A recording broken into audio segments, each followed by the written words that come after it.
Good evening everyone. Welcome to the Hindu analysis. ఈ రోజు Hindu analysis start చేసే ముందు చిన్న అనౌన్స్మెంట్ అండి. కొత్త బ్యాచెస్ అనేవి స్టార్ట్ అవుతున్నాయమ్మా. Very good news.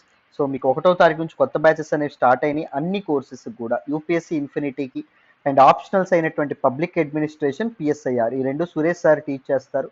Anthropology and sociology ఈ రెండు నేను టీచ్ చేస్తాను. ఒకసారి శాంపుల్ వీడియోస్ చూడండి. మీకు నిజంగా టీచింగ్ క్వాలిటీ, మీకు టీచింగ్ వే ఆఫ్ టీచింగ్ అర్థమవుతుంది, మీకు బాగా చెప్తున్నామని మీకు నమ్మకం ఉంటేనే మీరు జాయిన్ అయ్యే ప్రయత్నం చేయండి. ఓకేనా? నన్ను నమ్మి జాయిన్ అవ్వండి. మీ నమ్మకం అయితే ఒమ్ము కాదు. నేను ఆంథ్రపాలజీ, సోషియాలజీ టీచ్ చేస్తాను. Suresh sir public administration, PSIR teach చేస్తారు. యూపీఎస్సీ ఇన్ఫినిటీ కూడా కొత్త బ్యాచెస్ అనేవి స్టార్ట్ అయినాయి కాబట్టి చక్కగా జాయిన్ అవ్వండి. UPSC infinity fees just 60,000 rupees, optionals fees 30,000 rupees. ఒకేసారి పే చేయాలా సార్ అంటే అవసరం లేదమ్మా. నెలకి 5,000 చొప్పున కట్టుకునేటటువంటి అవకాశం కూడా ఉంది. లైఫ్ టైం వ్యాలిడిటీతో మీకు చెప్పడం అనేది జరుగుతుంది. 16th అక్టోబర్ తర్వాత యూపీఎస్సీ ఇన్ఫినిటీ ఫీజ్ 70,000 అవుతుంది. ఆప్షనల్స్ ఫీజ్ 35,000 అవ్వడం అనేది జరుగుతుంది. యూపీఎస్సీ ఇన్ఫినిటీలో జాయిన్ అయితే మీకు ఏమొస్తుంది సార్ అంటే రీసెంట్గా లాంచ్ చేసినటువంటి NCERT foundation course free of cost రావడం అనేది జరుగుతుంది. కరెంట్ అఫైర్స్ కాంప్రహెన్సివ్గా కవర్ చేయడం అనేది జరుగుతుంది.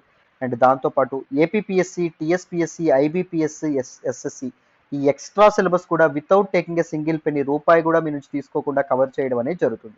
5,000 చొప్పున ఇన్స్టాల్మెంట్లో కట్టుకునే అవకాశం ఉంది. డైలీ ఆన్సర్ రైటింగ్ ప్రాక్టీస్ కూడా మీ చేత చేపిస్తాము. ఎవ్రీడే మీకు క్వశ్చన్ ఇవ్వడం జరుగుతుంది, మీరు దానికి ఆన్సర్ చేస్తారు.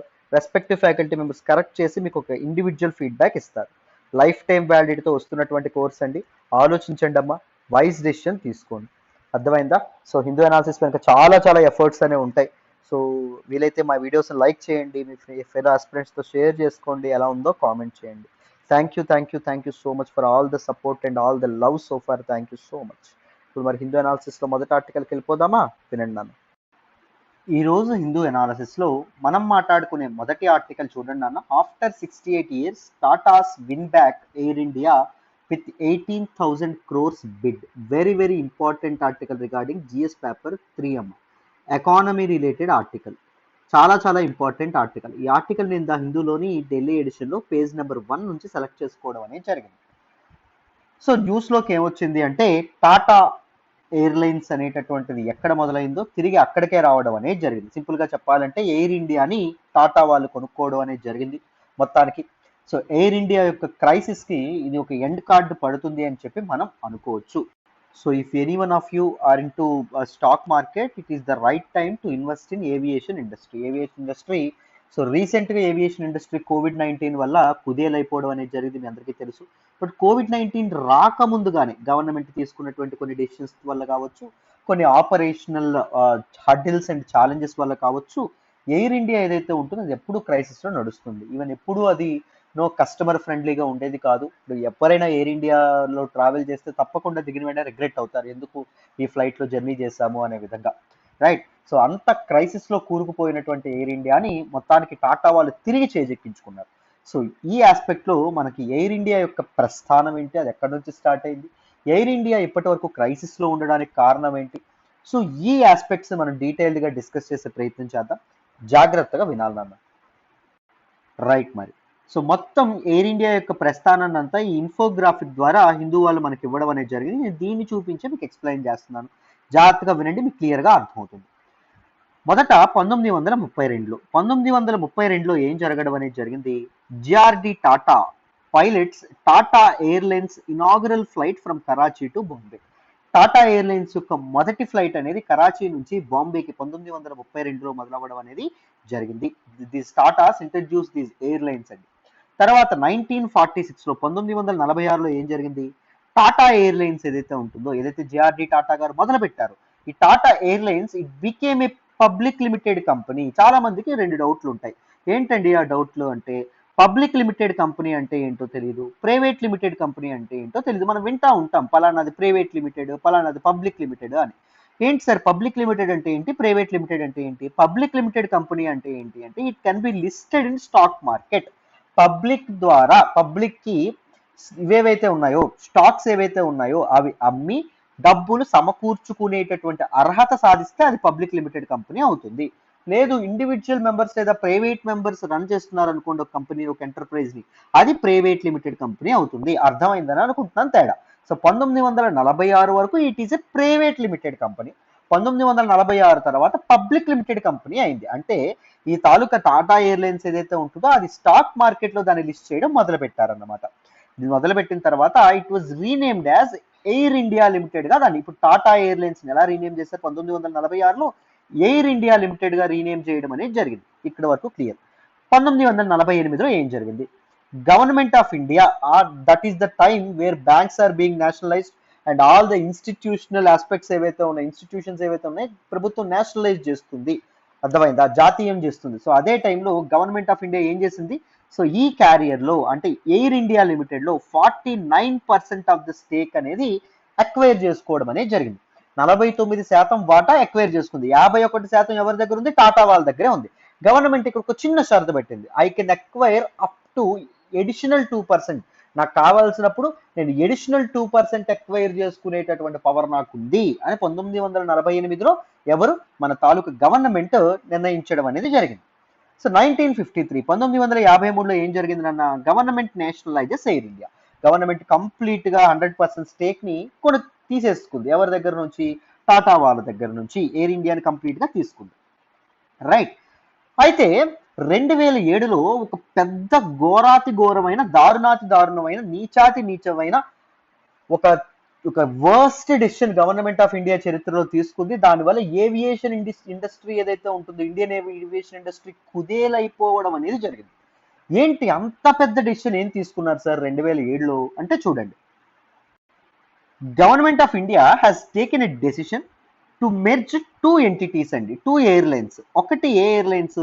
Air India. ఇప్పటి వరకు మనం మాట్లాడుతున్నటువంటి ఎయిర్ ఇండియా ఏదైతే ఉంటుందో ఎయిర్ ఇండియాని అండ్ దాంతో పాటు ఇండియన్ ఎయిర్లైన్స్ ఏదైతే ఉంటుందో ఈ రెండింటిని మెర్జ్ చేయాలనుకుంటున్నారు. ఏంటండి? Air India.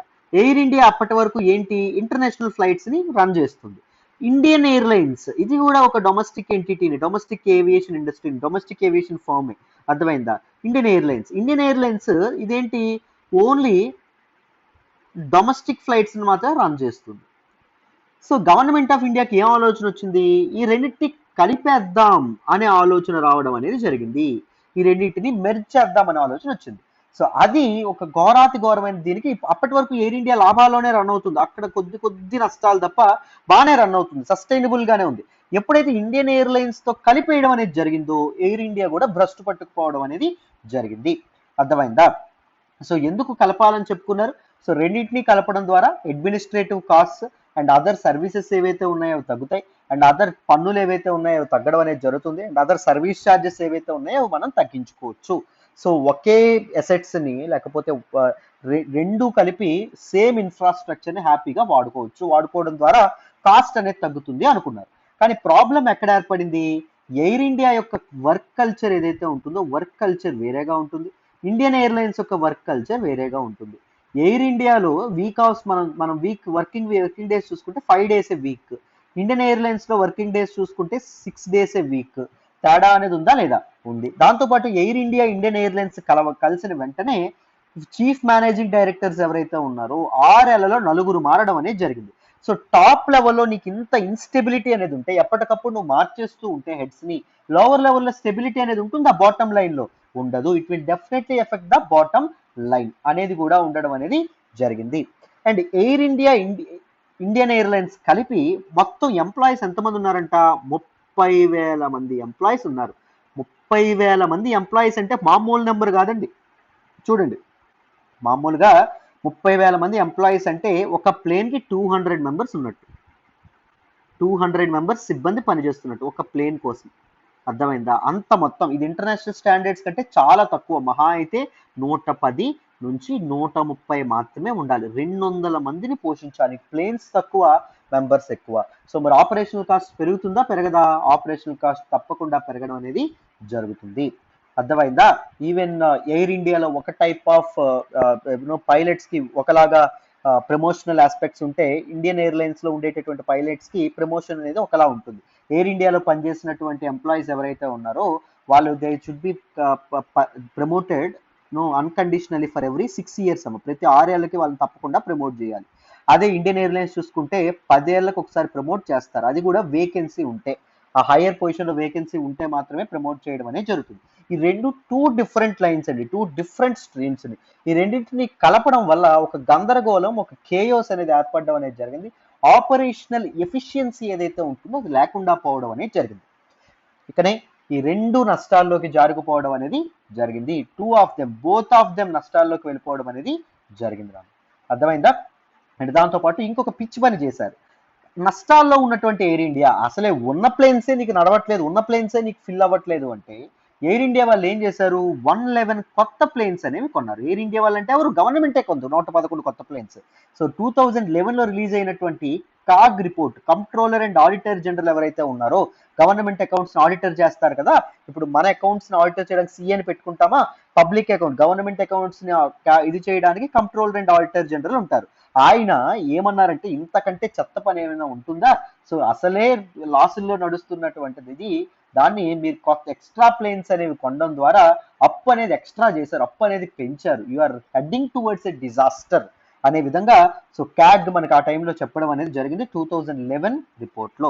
సో మెల్లమెల్లగా అప్పటి వరకు ఉన్నటువంటి 770 కోట్లు కాస్త 7,200 కోట్లు అప్పుగా మారడం అనేది జరిగింది. అది కాస్త తర్వాత 30,000 కోట్లకి, 45,000 కోట్లకి పెరుక్కుంటూ వెళ్ళడం అనేది జరిగింది. ఎయిర్ ఇండియా అనేది అప్పుల ఊబిలోకి కూరుకుపోవడం అనేది జరిగింది. సో 2012లో మళ్ళీ గవర్నమెంట్ అనేది అప్రమత్తమైంది. ఎందుకు, ఎయిర్ ఇండియా లాంటి ఒక ఏవియేషన్ ఇండస్ట్రీ, ఏవియేషన్ ఫర్మ్ అనేది ఫెయిల్ అయింది అనుకోండి, these firms are too big to fail అంటారు. ఇప్పుడు సపోజ్ రిలయన్స్ లాంటి ఫర్మ్ అనేది ఒకటి ఫెయిల్ అయింది అనుకోండి, అది ఎకానమీ మీద డైరెక్ట్ ఇంపాక్ట్ చూపిస్తుందా, చూపించదా? ఇండియన్ ఎకానమీ మీద చూపిస్తుంది. ఎందుకు, వేలాది మంది పీపుల్ ఎంప్లాయ్మెంట్ అనేది దాని మీద డిపెండ్ అవుతుందా అవ్వదా? అవుతుంది. రిలయన్స్ లాంటి ఇండస్ట్రీ చాలా గూడ్స్ అండ్ సర్వీసెస్ సెక్టార్లో ఉంటుందా ఉండదా? ఉంటుంది. మరి రిలయన్స్ లాంటి ఇండస్ట్రీ పడిపోయింది అనుకోండి, ఇండియన్ ఎకానమీ మీద ఎంతో కొంత సిగ్నిఫికెంట్ ఇంపాక్ట్ ఉంటుందా ఉండదా? ఉంటుంది. సో రిలయన్స్ లాంటి ఇండస్ట్రీ అనేది పడిపోయేటటువంటి దశకు వస్తే ఒకవేళ గవర్నమెంట్ ఆపన్న హస్తంతో ముందుకు వస్తుంది, గవర్నమెంట్ దాన్ని కాపాడడానికి ముందుకు వస్తుంది. సో అలాగే ఇండియన్ ఎయిర్లైన్స్ లో కూడా ఇంతమంది ఎంప్లాయీస్ పనిచేస్తూ ఉన్నారు. దాంతోపాటు ఇన్ని డొమెస్టిక్ రూట్స్, ఇంటర్నేషనల్ రూట్స్ వాళ్ళ చేతిలో ఉన్నాయి. మరి అది పాడవకుండా, అది కంప్లీట్ గా కుదేలైపోకుండా దాన్ని కాపాడాల్సిన బాధ్యత గవర్నమెంట్ ఉందండి. గవర్నమెంట్ అందుకే ఏం చేసింది, 30,000 కోట్ల రూపాయలు బెయిల్అవుట్ ఇచ్చింది. బెయిల్అవుట్ అంటే ఫినాన్షియల్ అసిస్టెన్స్. సో మరుగున పడిపోతున్నటువంటి ఒక ఎంటిటీని ఆదుకోవడానికి గవర్నమెంట్ ఏదైనా బెయిల్అవుట్ అనే పదం ఎప్పుడైనా ఇది చేస్తే గుర్తుపెట్టుకోండి, ఫినాన్షియల్ అసిస్టెన్స్ అని చెప్పి అర్థం. నష్టాల్లో ఉన్న దాన్ని లాభాల బాట పట్టించడానికి గవర్నమెంట్ చేస్తున్నటువంటి ఒక సహాయం. దాన్ని అర్థమైందా? క్లారిటీ వచ్చింది. అప్పటికే సో 67,000 కోట్ల అప్పు ఎయిర్లైన్స్కి, ఎయిర్ ఇండియాకు ఉంటే 30,000 కోట్లు గవర్నమెంట్ భర్తీ చేసింది. మే 2018లో, మే 2018లో ఏం జరిగింది, గవర్నమెంట్ ఇక కాదు, సో రికరింగ్ లాసెస్ అనేవి ఎయిర్ ఇండియా అనేది సంపాదించుకుంటుంది, ఎయిర్ ఇండియాలో మనకు లాసులు తప్ప నష్టాలు తప్ప ఏం రావట్లేదు అని చెప్పి గవర్నమెంట్ ఏం చేసింది, it attempts to cell 76% stake in air India. Air ఇండియాలో 76% వాటాని అమ్మేయాలని చెప్పి అనుకుంటుంది. కానీ బిడ్డర్స్ ఎవరైనా వచ్చారా అంటే రాలేదు. ఎందుకు రాలేదు అంటే 76% ఆ ప్రైవేట్ కంపెనీ బిడ్డింగ్ చేసినటువంటి కంపెనీకి ఒకవేళ చేతిలోకి వస్తుంది కరెక్టే, మిగిలిన 24% ఎవరు ఉంటుంది, గవర్నమెంట్ చేతుల్లో ఉంటుంది. సో డెసిషన్ మేకింగ్ గవర్నమెంట్ చేతుల్లో ఉంటుంది కదా, గవర్నమెంట్ ప్రతి డెసిషన్ కి నాంచుతా ఉంటుంది. డెసిషన్ మేకింగ్ లేట్ అయింది అనుకోండి, మేము నష్టాల్లోకి వెళ్ళిపోతాం. సో 76% కాదు, మీకు అమ్మే ఉద్దేశం ఉంటే, ప్రభుత్వానికి చెప్పారు అందరూ, మీకు అమ్మే ఉద్దేశం ఉంటే 100% స్టేక్ అమ్మేసేటట్టు అయితే మాకు అమ్మండి, అప్పుడు బిడ్డింగ్కి మేము వస్తాము అనే విధంగా కంపెనీస్ అనేవి అనుకున్నాయి. అప్పుడు మళ్ళీ January 2020లో మన government it launch second attempt. ఈసారి 100% స్టేక్ అమ్మేస్తున్నట్టు ప్రకటించింది. ఇక మా రెగ్యులేషన్ కానీ, గవర్నమెంట్ రెగ్యులేషన్ కానీ, గవర్నమెంట్ వేలు పెట్టడాలు కానీ, గవర్నమెంట్ డెసిషన్ మేకింగ్, గవర్నమెంట్ పాత్రలు కానీ ఏవి ఉండవు, ప్రైవేట్ వాళ్ళు మీరు కంప్లీట్ గా సొంతం చేసుకోవచ్చు అనే విధంగా ఇది చేశారు. October 2020, government confirms Tata Sons subsidiary Thales Private Limited as the winning bidder. 2021 అమ్మ, ఇది 2021 కదా. సో అక్టోబర్ 2021లో సో టాటా సన్స్ కంపెనీ ఏదైతే ఉంటుందో దాని తాలూకా సబ్సిడరీ, అర్థమైందా, దాని తాలూకా సబ్సిడరీ అయినటువంటి థలేస్, ఆల్ఫాబెట్ సబ్సిడరీ గూగుల్ కదా, అలాగా టాటా వాళ్ళ తాలూకా సబ్సిడరీ థలేస్. ఈ థలేస్ కంపెనీ ఏదైతే ప్రైవేట్ లిమిటెడ్ ఏదైతే ఉంటుందో అది విన్నింగ్ బిడ్డర్ గా అవతరించడం అనేది జరిగింది. అర్థమైందనన్న. సో మొత్తానికి టాటా దగ్గర నుంచి మొదలై ఎయిర్ ఇండియా అనేది ఎక్కడికి వెళ్ళిపోతుంది, టాటాకే చివరికి వెళ్ళిపోవడం అనేది జరుగుతుంది. సో ఇక్కడ నుంచి రీవ్యాంప్ చేస్తారో లేదో చూడాలి మరి ఏవియేషన్ ఇండస్ట్రీని టాటా వాళ్ళు. సో కంప్లీట్ ఈ ట్రాన్స్ఫర్ ఆఫ్ షేర్స్ కానీ ట్రాన్స్ఫర్ ఆఫ్ పవర్స్ ఏవైతే ఉన్నాయో అవి డిసెంబర్ 2021కి కంప్లీట్ అవ్వబోతున్నాయి. అంటే డిసెంబర్ 2021కి ఎయిర్ ఇండియా కంప్లీట్గా టాటా వాళ్ళ చేతుల్లోకి వెళ్ళిపోతుంది. అర్థమైందమ్మా? క్లారిటీ వచ్చిందా? రైట్. మరి ఇక్కడ మరి న్యూస్లో ఉన్నటువంటి కొన్ని ఇంపార్టెంట్ టెర్మినాలజీ కానీ కొన్ని ఇంపార్టెంట్ ఆస్పెక్ట్స్ కానీ తెలుసుకుందాం. ఒకసారి టకటక వినండి, మీకు ఈజీగా అర్థమైపోతుంది. చూడండి నాన్న, న్యూస్లోకి ఏమొచ్చింది అంటే గవర్నమెంట్ రిజర్వ్ చేసినటువంటి ప్రైస్, దాన్ని రిజర్వ్ ప్రైస్ అని చెప్పి అంటాం. అంటే ఈ ప్రైస్కి తగ్గించి ఎవరు బిడ్ చేయడానికి వీల్లేదు. అంటే ప్రభుత్వం వారి పాట అని చెప్పి మనం అంటా ఉంటాం తెలుసా. సో మనకి వేలం పాటలో గట్రా మనం చూస్తాం 12,906 కోట్ల రూపాయలు. దిస్ ఈజ్ రిజర్వ్ ప్రైస్ అంటాం. మీరు ఎప్పుడైనా వినాయక చవితి వేలం లడ్డు ఏదైతే ఉంటుందో వేలం వేసేటప్పుడు సో కమిటీ వారి పాట 10,000 రూపాయలని, కమిటీ వారి పాట 20,000 రూపాయలని మొదలు పెడతారు. మొదలు పెట్టే ప్రైస్ ఏదైతే ఉంటుందో దాన్ని 12,906 కోట్లు, అది రిజర్వ్ ప్రైస్ ఇక్కడ. అర్థమైందా? సో అందుకోసం అని చెప్పి దానికంటే ఎక్స్ట్రానే వేయాలి. ఈ consortium led by Ajay Singh. So ఇద్దరు బిడ్డర్స్ అనే వాళ్ళు వచ్చారు ముందుకి. సో ఈ కన్సోర్టియం వాళ్ళు 15,100 కోట్లు బిడ్డింగ్ వేస్తే టాటా వాళ్ళు 18,000 కోట్లు ఏకంగా వేయడం అనేది జరిగింది. 18,000 crores ఏకంగా వేయడం అనేది జరిగింది. అండ్ టాటా వాళ్ళకి 100% స్టేక్ అనేది వచ్చేస్తుంది ఎయిర్ ఇండియాలో. 141 ఎయిర్ క్రాఫ్ట్స్ కానీ, 173 డెస్టినేషన్స్ కానీ, 55 ఇంటర్నేషనల్ డెస్టినేషన్స్, ఇవన్నీ టాటా వాళ్ళ సొంతం అవడం అనేది జరుగుతుంది. దిస్ పర్టికులర్ టాటా వాళ్ళు పాడుకున్నటువంటి ప్రైస్ ఏదైతే ఉంటుందో బిడ్ చేసిన దాన్ని ఎంటర్ప్రైజ్ ప్రైస్ అని చెప్పి అనడం అనేది జరుగుతుంది. అయితే ఎంటర్ప్రైజ్ వాల్యూ అని చెప్పి అనడం అనేది జరుగుతుంది. ఎంటర్ప్రైజ్ వాల్యూ ఎలా లెక్కేస్తారంటే ఆ కంపెనీ యొక్క ఎసెట్స్, ఆ కంపెనీ యొక్క అప్పులు, ఆ కంపెనీ ఎంత బిజినెస్ చేస్తుంది, ఎలా టికెటింగ్ ప్రైస్, వీటన్నిటిని బేరీజ్ వేసుకొని వీటిని ఈ తాలూకు ఎంటర్ప్రైజ్ వాల్యూ ఏదైతే ఉంటుందో దాన్ని నిర్ణయించడం అనేది జరుగుతుంది ఏ కంపెనీకైనా. అర్థమైందా? నెక్స్ట్ చూడండి, 46,262 crores డెట్. ఇది గవర్నమెంట్ అనేది పే చేస్తుంది అన్నమాట. అంటే ఎయిర్ ఇండియాకి మిగిలిన అప్పు ఉంటుంది చూసారా, ఆ అప్పు మిగిలింది 46,262 కోట్ల రూపాయలు. ఒక స్పెషల్ పర్పస్ వెహికల్ని ఉపయోగించుకొని ఆ స్పెషల్ పర్పస్ వెహికల్కి air India assets holding limited అంటారు. సో ఎయిర్ ఇండియాకు ఉన్నటువంటి ఎసెట్స్, ల్యాండ్స్ కానీ లేకపోతే అదర్ ఎసెట్స్ ఏవైతే ఉంటాయో వాటన్నిటిని మానిటైజ్ చేసి ఈ స్పెషల్ పర్పస్ వెహికల్ ద్వారా ఏం చేస్తారు, ఈ అప్పు అనేది తీర్చడం అనేది జరుగుతుంది. అర్థమైందా? బట్ మన టాటా వాళ్ళు 18,000 కోట్ల రూపాయలకైతే కొనుక్కున్నారు. Right. So this is all about this particular article. డీటెయిల్డ్గా మీకు ఈ ఆర్టికల్ అర్థమైందని అనుకుంటున్నాను. ఒక్కసారి ఇప్పటి వరకు ఎయిర్ ఇండియా అనేది క్రైసిస్లో ఎందుకుంది అనేది ఒక్కసారి కొన్ని పాయింట్స్ తెలుసుకుందాం. మీకు మెయిన్స్లో ఒకవేళ ఏవియేషన్ ఇండస్ట్రీ తాలూకా క్రైసిస్ గురించి క్వశ్చన్ వస్తే ఉపయోగపడుతుంది. వినండి. సో క్రైసిస్కి మొదటి కారణం ఏంటి అంటే it was owned by the government. ప్రభుత్వం ఓన్ చేసుకోవడం వల్ల. గవర్నమెంట్ ఓన్ చేసుకుంటే ప్రాబ్లం ఏంటి సార్ అంటే డెసిషన్ మేకింగ్ అనేది క్విక్గా ఉండదండి. అండ్ వేరియస్ ఆపరేషన్స్లో చాలా కన్స్ట్రైన్స్ ఏవైతే ఉంటాయో ఉండడం అనేది జరుగుతుంది. ముఖ్యంగా డిఫరెంట్ యూనియన్స్ ఏవైతే ఉంటాయో యూనియన్స్ కూడా డిస్ట్రప్షన్స్ ఇప్పటికప్పుడు కల్పించడం అనేది జరిగింది. ఇప్పుడు పైలట్ యూనియన్స్ అని లేకపోతే అదర్ వర్కర్స్ యూనియన్స్ అని వీళ్ళు కూడా వర్క్ డిస్రప్షన్స్ అనే వాటికి కారణం అవ్వడం అనేది జరిగింది. Even today most powerful union ఒకటి ఉంటుంది, ఇండియన్ పైలట్స్ గిల్డ్ అసోసియేషన్ అనేది ఉంటుంది. అండ్ దాంతోపాటు air India employees and India commercial pilots union ఒకటి ఉంటుంది. వీళ్ళు ఎప్పటికప్పుడు స్ట్రైక్ అనేది చేసి ఎయిర్ప్లేన్స్ తిరగకుండా చేయడం అనేది జరిగింది. అర్థమైందా? Since it is a government owned one, government sincere action కూడా తీసుకోలేకపోవడం అనేది జరిగింది. అండ్ దాంతోపాటు ఈ క్రైసిస్కి ఇంకొక కారణం ఏంటి అంటే రైజింగ్ ఫ్యూయల్ కాస్ట్ అమ్మ. ఫ్యూయల్ కాస్ట్ అనేవి విపరీతంగా ఇంటర్నేషనల్ మార్కెట్లో పెరగడం వల్ల చాలా ఇబ్బంది ఏర్పడడం అనేది జరిగింది.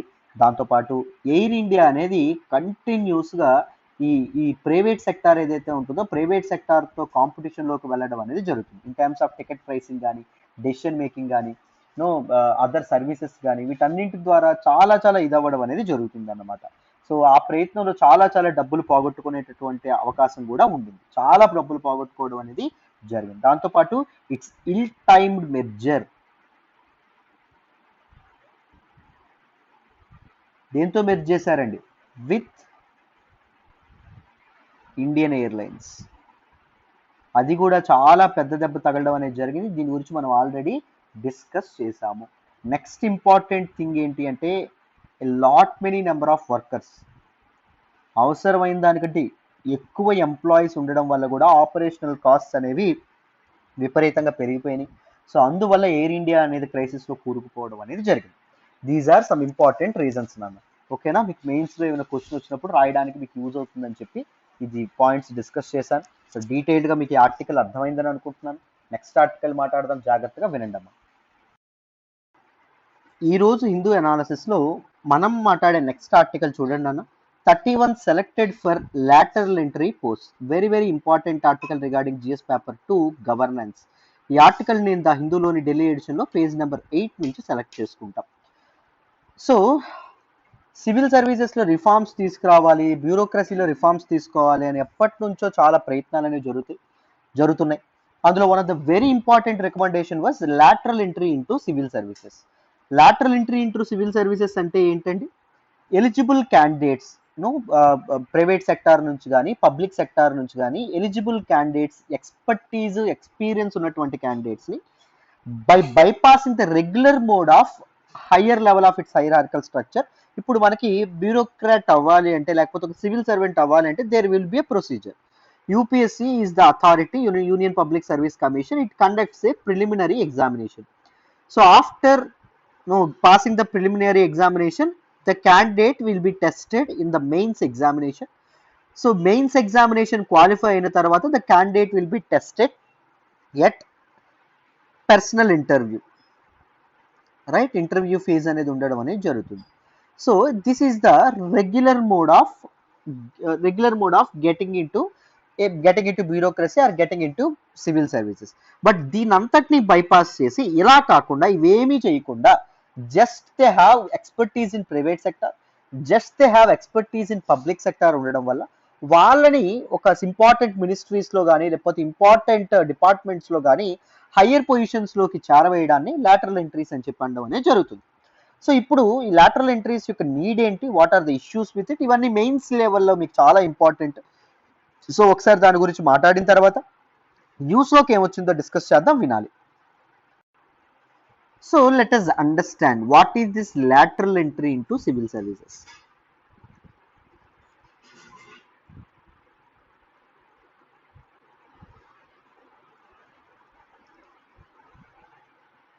Lateral entry into civil services refers to induction of eligible candidates.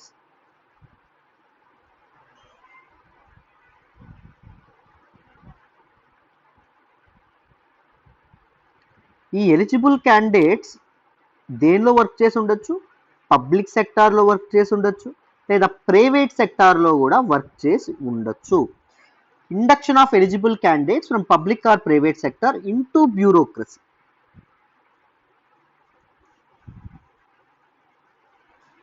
by bypassing the regular mode of induction.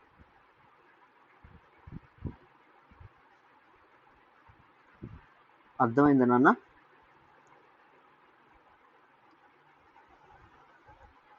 So June 2018 department of personal and training వాళ్ళు మొదటిసారి నోటిఫికేషన్ అనేది ఇష్యూ చేశారు. ఎందుకు? Inviting the application for 10 senior level positions. Joint secretary level positions in departments like economic affairs, revenue, commerce, highways, ఇలాంటి departments లో joint secretary level positions లోకి lateral entries 10 positions కోసం lateral entries invite చేయడం అనేది జరిగింది. What is the eligible criteria? వాళ్ళకి ఏముండాలి? Those individuals should have working at capable levels in private sector. Private sector లెవెల్లో ఒక అంత ఇంపార్టెంట్ లెవెల్స్లో వర్క్ చేసి ఉండాలి, లేకపోతే కన్సల్టెన్సీ ఆర్గనైజేషన్స్లో కానీ ఇంటర్నేషనల్ మల్టీ లెవెల్ ఆర్గనైజేషన్స్లో కానీ వర్క్ చేసి ఉండాలి. And they should have minimum of 15 years experience.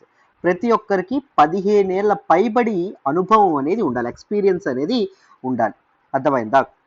So research బాడీస్లో కానీ, స్టాట్యూటరీ ఆర్గనైజేషన్స్లో కానీ, అటానమస్ బాడీస్లో కానీ, యూనివర్సిటీస్లో కానీ వర్క్ చేసినటువంటి వాళ్ళని సో ఈ లాటరల్ ఎంట్రీస్ కింద వాళ్ళు తీసుకోవడం అనేది జరుగుతుంది.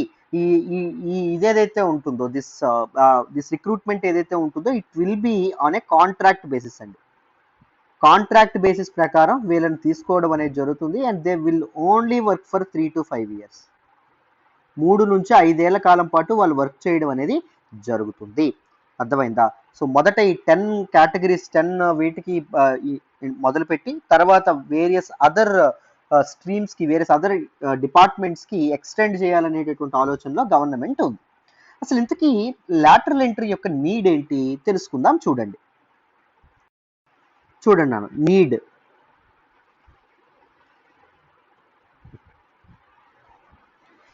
The first important thing is shortage of officers అండి. మనకి bigger states like Uttar Pradesh, Madhya Pradesh, Rajasthan, Bihar ఇలాంటి దగ్గర ఆఫీసర్స్ అనేవాళ్ళు చాలా తక్కువ మంది ఉండడం అనేది జరిగింది. అండ్ దానివల్ల సోషల్ గ్రోత్, ఎకనామిక్ గ్రోత్ ఇదంతా హ్యాంపర్ అవ్వడం అనేది జరుగుతుంది. ఆ స్టేట్స్లో ఎక్కువ మంది ఆఫీసర్స్ అవసరం కూడా ఉండడం అనేది జరిగింది. సో ఆఫీసర్స్ యొక్క షార్ట్ అండ్ డైర్ నీడ్ ఏదైతే ఉంటుందో దాన్ని ఫుల్ఫిల్ చేయడానికి ఈ లాటరల్ ఎంట్రీ అనేది ఉపయోగపడుతుందని చెప్తున్నారు. అండ్ స్పెషలిస్ట్ అండ్ ఎక్స్పర్ట్స్ని కూడా మనం బ్యూరోక్రసీలోకి తీసుకురావచ్చు. కెరీర్ బ్యూరోక్రాట్స్ ఎవరైతే ఉన్నారో, ఎవరైతే రెగ్యులర్గా బ్యూరోక్రాట్స్గా పని చేస్తున్నారో వాళ్ళు ఫ్రీక్వెంట్గా ట్రాన్స్ఫర్స్, డెప్యుటేషన్స్ మీద ఒక దగ్గర నుంచి వేరే డిపార్ట్మెంట్కి వెళ్ళడం, వీటి వల్ల వాళ్ళు జనరలైజ్గా ఉండిపోతారు. వాళ్ళు ఎక్స్పర్ట్స్గా ఉండడం అనేది జరగదు. వాళ్ళు ఒక డిపార్ట్మెంట్ నుంచి వేరే డిపార్ట్మెంట్కి వాళ్ళు డెప్యుటేషన్ మీద ట్రాన్స్ఫర్ అయ్యారు అనుకోండి, ఇక్కడ సంపాదించిన ఎక్స్పర్టైజ్ అంతా అక్కడ పనికి రాకుండా పోవడం అనేది జరుగుతుంది. They never ten to become experts. పోనీ కొత్త కటింగ్ ఎడ్జ్ టెక్నాలజీస్ నేర్చుకోవడం ద్వారా, అడ్వాన్స్డ్ కోర్సెస్ అనేవి ఏమైనా తెలుసుకోవడం ద్వారా వాళ్ళకి ఏమైనా ఇన్సెంటివ్స్ ఇస్తుందా గవర్నమెంట్ అంటే ఇన్సెంటివ్స్ కూడా ఏమీ ఇవ్వట్లేదు. Change in geo political conditions, economic environment, దాంతోపాటు ఫినాన్షియల్ స్ట్రక్చర్, ఫినాన్షియల్ ఎన్విరాన్మెంట్ అనేది మారుతుండడం వల్ల ఎక్స్పర్ట్స్ అండ్ స్పెషలిస్ట్ గవర్నెన్స్లో ఉండాల్సినటువంటి అవసరం ఎంతైనా రావడం అనేది జరిగింది. సో అది కూడా ఒక కారణం. నెక్స్ట్ ఇంకొక కారణం ఏంటి అంటే బర్డెన్ ఆన్ ఎక్స్చెకర్.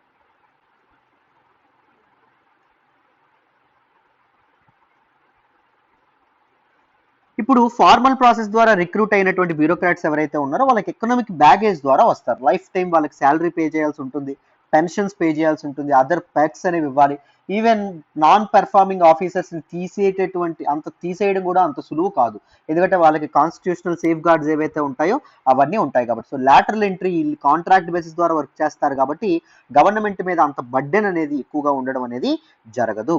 దాంతోపాటు incentives to innovations.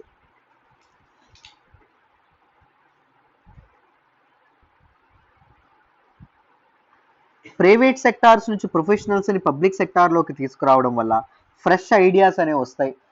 Innovative problem solving methods ఏవైతే ఉన్నాయో గవర్నెన్స్ ప్రాసెస్లోకి ఎంటర్ అవ్వడం అనేది జరుగుతుంది. So one of the better ఇన్స్టిట్యూషన్స్ని మనం ఏర్పాటు చేయగలం. అండ్ ఆల్సో కాంపిటీషన్ అమ్మ. ఇప్పటి వరకు పబ్లిక్ సెక్టార్లో పనిచేసినటువంటి ఎంప్లాయీస్కి ఏం లేదంటే కాంపిటీషన్ అనేది లేదు. జీతాలు ఉన్నాయి, అన్నీ ఉన్నాయి, కానీ ఒకడు నా మీద అధిగమించేస్తాడు, ఒకటికంటే నేను బెటర్గా పెర్ఫామ్ చేయాలనేటటువంటి కాంపిటీషన్ లేదు. అందరూ అలసత్వం వహించేటప్పటికీ ఎవరు సరిగ్గా పెర్ఫామ్ చేయకుండా ఉంటుంది. సో ఎప్పుడైతే ఈ ప్రొఫెషనల్స్ అనే వాళ్ళు రావడం అనేది జరుగుతుందో it will push career bureaucrats, ఇప్పుడు ఉన్నటువంటి bureaucrats towards healthy competition to perform బెటర్గా పెర్ఫామ్ చేయాలనేటటువంటి ఆలోచన వాళ్ళకి వస్తుంది. So it will be a sign of performer perish, అంటే పెర్ఫామ్ చేస్తే ఉంటారు లేకపోతే పోతారు అనేటటువంటి ఒక అస్తిత్వం అనుకున్నాం ఎగ్జిస్టెన్స్కి క్వశ్చన్ మార్క్ ఎప్పుడైతే ఏర్పడుతుందో వాళ్ళు బెటర్గా పెర్ఫామ్ చేయగలుగుతారు. This is the need of lateral entry అని చెప్పి మనం చెప్పుకోవచ్చు. మెయిన్స్లో మీ క్వశ్చన్స్ అనేవి రావచ్చండి. సో అందుకు నేను ఇలా రిప్రజెంటేటివ్ ఫామ్లో ఇలా నేను చెప్పడం అనేది జరుగుతుంది. Now let us look at what are the issues. Lateral entries వల్ల ఇష్యూస్ ఏవీ లేవా, అన్ని పాజిటివ్సే ఉన్నాయా అంటే చూద్దాం. చూడండి, bypassing UPSC. So it will be unconstitutional అవుతుంది. UPSC is a constitutional body, రాజ్యాంగబద్ధంగా ఏర్పడినటువంటి ఒక ఎంటిటీ. ఎందుకు? సివిల్ సర్వెంట్స్ని అందించడానికి భారతదేశానికి. It is a constitutional body and has retained legitimacy and credibility of selection process. కానీ యూపీఎస్సీని బైపాస్ చేసి నువ్వు వేరే వ్యక్తులను సివిల్ సర్వెంట్స్గా నియమించడం అనేది అన్కాన్స్టిట్యూషనల్ అవ్వచ్చు అని చెప్పడం అనేది జరిగింది. Offers not lucrative enough. మనకి ప్రైవేట్ సెక్టార్లో చూస్తుంటే ప్యాకేజీలు అంతంత ఎక్స్పీరియన్స్ ఉన్న వాళ్ళకి కోట్ల రూపాయలు ప్యాకేజీలు తీసుకుంటారు, సిఈఓలు కానీ సిఎండీలు కానీ వీళ్ళందరూ. కానీ గవర్నమెంట్ అంతంత ప్యాకేజ్ పే చేయగలదా? పే చేయలేదు. అంత డబ్బు ఇవ్వకపోతే వీళ్ళు మరి ఇంట్రెస్ట్ చూపించగలరా? చూపించకపోవచ్చు. ద టర్మ్స్ ఆఫ్ రిక్రూట్మెంట్ ఏవైతే ఉన్నాయో they might not be rewarding enough to attract best talents అండి. అంతంత మాత్రం నాలెడ్జ్ ఉన్న వాళ్ళే వస్తారు కానీ బెస్ట్ వాళ్ళు రావడం అనేది జరగదు. ఇంకొకటి ఏంటి అంటే it open doors towards privatisation అని కూడా కొంతమంది చెప్తున్నారు. గవర్నమెంట్ తన ప్రాసెస్ అన్నిటిని ప్రైవేటైజ్ చేద్దాం అనుకుంటుంది. Even governing process and ruling process ని కూడా గవర్నమెంట్ ఏం చేద్దాం అనుకుంటుంది, ప్రైవేటైజ్ చేద్దామని చెప్పి అనుకుంటుంది, బ్యూరోక్రసీని కూడా. So government would lose its socialist and welfare characteristics అనేవి ఒక ఆ, ఆ, సంక్షేమం, ప్రజలకు సంక్షేమం అందించాలంటే లక్ష్యాలు ఏవైతే ఉన్నాయో అవి డైల్యూట్ అయ్యేటటువంటి అవకాశం ఉంది, అవి మార్జినలైజ్ అయ్యేటటువంటి అవకాశం ఉందని చెప్పి కొంతమంది చెప్పడం అనేది జరుగుతుంది. అండ్ ట్రాన్స్పరెన్సీ ఇన్ రిక్రూట్మెంట్ కూడా ఒక క్వశ్చన్ అండి. సో ఈ రిక్రూట్ చేసే వాళ్ళు, గవర్నమెంట్ ఏదైతే రిక్రూట్ చేస్తుందో గవర్నమెంట్ వాళ్ళకి అనువైన వాళ్ళని రిక్రూట్ చేసుకోవచ్చు కదా, లేకపోతే ఏదైతే ప్రైవేట్ సెక్టార్ ఎంప్లాయీస్ వాళ్ళకి సరిగ్గా వాళ్ళు చెప్పినట్టు పనిచేస్తారో వాళ్ళని రిక్రూట్మెంట్ అనేది చేయొచ్చు కదా.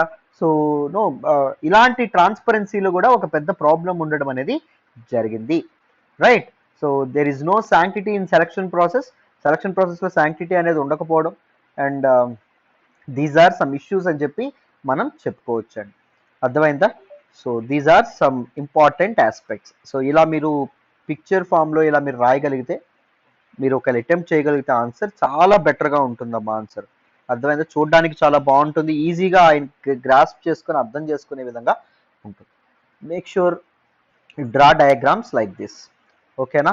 So this is all about this article. నాన్న ప్రతి ఆర్టికల్ ఇలా నేర్చుకోవాలనుకుంటే మన యూపీఎస్సీ కరెంట్ అఫైర్స్ కోర్సులో జాయిన్ అవ్వండి, మీకు చాలా చాలా వాల్యూ ఎడిషన్ అనేది ఉంటుంది. నన్ను నమ్మి జాయిన్ అవ్వండి, మీ నమ్మకం అయితే అసలు బొమ్మ కాదు. మరి ఇప్పుడు న్యూస్లోకి ఏమొచ్చిందో మాట్లాడదామా, వినండి నాన్న. సో న్యూస్లోకి ఏమొచ్చిందంటే అమ్మ, central government 31 candidates from private sector and public sector undertakings నుంచి రికమెండ్ చేయడం అనేది జరిగింది, various mid level positions and senior level positions in various union మినిస్ట్రీస్లోకి. అదేంటంటే బ్యూరోక్రసీలోకి లాటరల్ ఎంట్రీస్ని సో రికమెండ్ చేయడం అనేది జరిగింది. Most number of such appointments అంటే 6 లాటరల్ ఎంట్రీ పీపుల్ దేనిలోకి వెళ్తున్నారంటే మినిస్ట్రీ ఆఫ్ ఫినాన్స్లోకి వెళ్ళబోతున్నారంట, అది మనకి చెప్పారు. సో ఇక్కడ క్యాస్ట్ కోటాస్ అనేవి ఉండవు, క్యాస్ట్ రిజర్వేషన్స్ కానీ ఏవి ఈ లాటరల్ ఎంట్రీ రికమెండేషన్స్లో ఉండవు. And joint secretary, director and deputy secretary ఇలాంటి ఆఫీసెస్ని వాళ్ళు ఫిల్ చేయడం అనేది జరుగుతుందమ్మా. Even Indian administrative service, Indian police service, Indian revenue service అండర్లో ఉండేటటువంటి కొన్ని క్యాడర్స్ని వాళ్ళు ఫిల్ చేయడం అనేది జరుగుతుంది. ఎవరు ఈ లాటరల్ ఎంట్రీస్ ఎవరైతే ఉన్నారో వాళ్ళు. అర్థమైందా? మొత్తం జాయింట్ సెక్రటరీ పోస్ట్కి 295 అప్లికేషన్స్ రిసీవ్ చేసుకున్నారంట, డైరెక్టర్షిప్ పోస్ట్కి 1247 అప్లికేషన్స్ అనేవి రిసీవ్ అయినాయి, అండ్ 489 అప్లికేషన్స్ డిప్యూటీ సెక్రటరీ పోస్ట్కి రిసీవ్ చేసుకున్నామని చెప్పడం అనేది జరిగింది. ఈ ఆన్లైన్ అప్లికేషన్స్ అన్నీ మేము ఇది చేసిన తర్వాత union public service commission UPSC it has short listed 231 candidates for the ఇంటర్వ్యూస్కి 231 క్యాండిడేట్స్ని షార్ట్ లిస్ట్ చేయడం అనేది జరిగింది. అండ్ ఇంటర్వ్యూస్ సెప్టెంబర్ 27 నుంచి అక్టోబర్ 8 వరకు కండక్ట్ అయినాయి. అండ్ 31 క్యాండిడేట్స్ని యూపీఎస్సీ అనేది రికమెండ్ చేయడం అనేది జరిగింది సెంటర్కి అనే విధంగా ఇక్కడ మనకి చెప్పడం అనేది జరిగింది. ఇది మనకి న్యూస్లోకి వచ్చింది నాన్న. This is all about this particular article. డీటెయిల్డ్గా ఈ ఆర్టికల్ అర్థమైందని అనుకుంటున్నాను. మరి నెక్స్ట్ ఆర్టికల్ మాట్లాడదామా? మీరు చెప్పండి మీ opinion. Lateral entries, civil services lateral entries ఉండాలా వద్దా? అండ్ ఉండాలి వద్దు అని కాదు, దాంతోపాటు మీ ఆన్సర్ ఏ రేషనల్ ఉపయోగించే, లాజిక్ని ఉపయోగించి మీరు ఆన్సర్ చెప్తున్నారో అది కూడా నాకు తెలియపరచండి. ఎంతవరకు కరెక్ట్గా చెప్తారో చూద్దాం. మరి ఇప్పుడు నెక్స్ట్ ఆర్టికల్కి వెళ్ళిపోదామా? వినాలి నాన్న. ఈరోజు హిందూ ఎనాలిసిస్లో మనం మాట్లాడుకునే నెక్స్ట్ ఆర్టికల్ చూడండి నాన్న. Giloy is safe to use says Ayush ministry. Very very important article regarding GS paper 2 అండి. హెల్త్లో మనం మాట్లాడుకోవడం అనేది జరుగుతుంది. ఈ ఆర్టికల్ నేను ద హిందూలోని ఢిల్లీ ఎడిషన్లో పేజ్ నెంబర్ 10 నుంచి సెలెక్ట్ చేసుకున్నాను. సో ఎప్పుడైనా ఒకటి గుర్తుపెట్టుకోండి, హెల్త్ ఈజ్ వెల్త్ అండి. Health is very very very very important. ఆరోగ్యం లేకపోతే ఏమీ చేయలేరం. ఒళ్ళు అసలు మీకు అసలు ఏమాత్రం సహకరించదు, ఏ పని మీరు అసలు చేయలేరు ఆరోగ్యం లేకపోతే. So take care of your health, eating habits మంచిగా ఉంచుకోండి, డోంట్ అబ్యూజ్ యువర్ బాడీ. అర్థమైందా? సో మంచి అలవాట్లతో మంచిగా ముందుకు వెళ్ళడానికి ప్రయత్నించండి, ఓకేనా? మీకు చాలా చాలా మళ్ళీ మళ్ళీ చెప్తున్నాను, 10 గంటలు చదవాలి, 15 గంటలు చదవాలి, 20 గంటలు చదవాలి వద్దు. చదివేది 5-6 గంటలు చక్కగా చదువుకుంటే మీకు సరిపోతుంది యూపీఎస్సీ ప్రిపరేషన్కి కూడా. అర్థమైందా? సో ఇన్నాళ్ళు నేను ఒక 10 డేస్గా నేను హిందూ అనాలిసిస్ చేయట్లేదు. ఎందుకు అంటే నా హెల్త్ చాలా సివియర్, చాలా ప్రాబ్లం వచ్చింది అసలు. బికాజ్ హెల్త్ ప్రాబ్లమ్స్ మనం దాన్ని తిరిగి తెచ్చుకోలేం, ద సఫరింగ్ మనం అసలు ఇది చేయలేం. So try to follow a very healthy life style. అర్థమైందా? ఫుడ్ కానీ అన్నీ జాగ్రత్తగా మెయింటైన్ చేసుకునే ప్రయత్నం చేయండి. అయితే ఇప్పుడు చూడండి ఇక్కడ న్యూస్లోకి ఏమొచ్చిందో. గిలాయ్. గిలాయ్ అంటే ఏంటి అంటే తిప్పతీగ. గిలాయ్ అంటే తిప్పతీగ అంటాం తెలుగులో. సో గిలాయ్ వాడకూడదు అని చెప్పి చాలా చాలా స్పెక్యులేషన్స్ సోషల్ మీడియాలో కానీ లేకపోతే చాలా చాలా రీసెర్చ్ పేపర్స్ వాళ్ళు కానీ చెప్తున్నారు. దానికి సమాధానం చెప్తూ మన ఆయుష్ మినిస్ట్రీ ఏదైతే ఉంటుందో, ఆయుష్ మినిస్ట్రీ, ఆయుష్ అంటే ఏంటి, it is an acronym for what and what, అది నాకు కామెంట్ బాక్స్లో తెలియజేస్తారు మీరు. ఆయుష్ మినిస్ట్రీ ఏదైతే ఉంటుందో, ఆయుష్ మినిస్ట్రీ ఏం చెప్తుంది అంటే గిలాయ్ లేదా గుడిచి అని కూడా అంటారు, థైనోస్పోరా కార్డిఫోలియా అని చెప్పి అంటారు. ఇదిగోండి ఇది తిప్పతీగ, ఇక్కడ ఉన్నది కూడా తిప్పతీగ. సో ఇది చక్కగా వాడుకోవచ్చు, దానికి మంచి ఆయుర్వేదిక్ క్యాపబిలిటీస్ అనేవి ఉన్నాయి అని చెప్పి చెప్పడం అనేది జరిగింది. It has great health benefits. People ఎప్పటి నుంచో టు ట్రీట్ ఎయిల్మెంట్స్ లైక్ ఫీవర్ని తగ్గించడానికి, ఇన్ఫెక్షన్స్, డయేరియా, డయాబెటీస్ని తగ్గించడానికి, మధుమేహం అంటాం దాన్ని తగ్గించడానికి, షుగర్ని తగ్గించడానికి తిప్పతీగ ఏదైతే ఉంటుందో దాని చూర్ణాన్ని తిప్పతీగని వాడుతూ ఉన్నారంట. కానీ తిప్పతీగ గిలాయ్ లాగే కనిపించేటటువంటి అదర్ ప్లాంట్ కింద ఉంది చూడండి, ఇది దీని పేరు టైనోస్పోరా క్రిస్పా. ఇలాంటివి మాత్రం హార్మ్ఫుల్, అవి మాత్రం వాడమాకండి అని చెప్పి ఇక్కడ మనకి చెప్పడం అనేది జరిగింది. అర్థమైందా? సో ఇది మనకి న్యూస్లోకి వచ్చింది. బట్ గిలాయ్కి మాత్రం చాలా థెరపాటిక్ అప్లికేషన్స్ అనేవి ఉన్నాయంట, చాలా చాలా యూస్ఫుల్ అని చెప్పి చెప్తున్నారు. This is all about this particular article. So డీటెయిల్డ్గా అర్థమైందని అనుకుంటున్నాను. మీకు ఇంకేం లేదు, ఇలాంటి క్వశ్చన్సే వస్తాయి. Giloy, the name Giloy is recently news, it is related to అనే క్వశ్చన్ మీకు రావచ్చు. అర్థమైందా? అందుకే ఈ ఆర్టికల్ని సెలెక్ట్ చేసుకున్నాను. సో మరి నెక్స్ట్ ఆర్టికల్ మాట్లాడదాం, వినండి.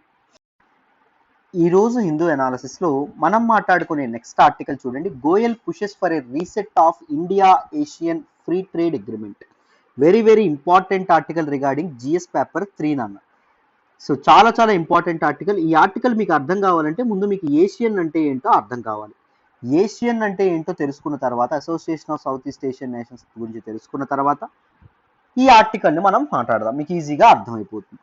ఏషియన్ గురించి నేను వరల్డ్ టూర్ లాగా, ఒక టూర్ లాగా డీటెయిల్డ్గా చెప్పే ప్రయత్నం చేశాను. ఒక్కసారి మీరు ఆ వీడియో చూసారనుకోండి, ఏషియన్ గురించి మీరు నిద్రలో లేపినా అడిగినా చెప్తారు, అంత చక్కగా మీ మైండ్లోకి వెళ్ళిపోతుంది.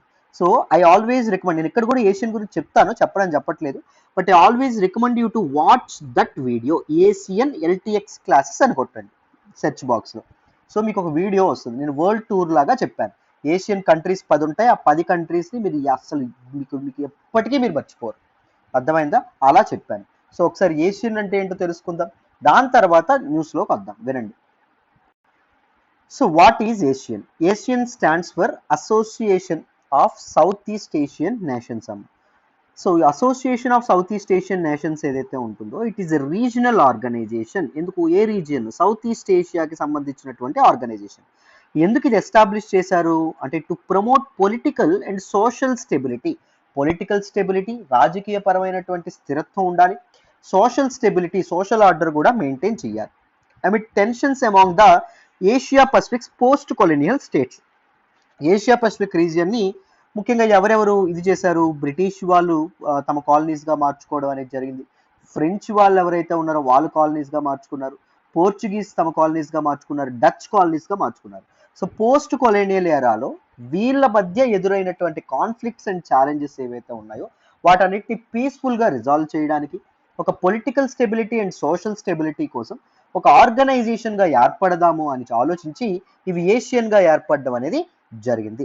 ఫస్ట్ అయిపోయింది. మరి సెకండ్ చూడండి, the motto of ASEAN. ASEAN యొక్క మోటో ఏంటి? వన్ విజన్, ఒకే ఆశయంతో పనిచేయాలి.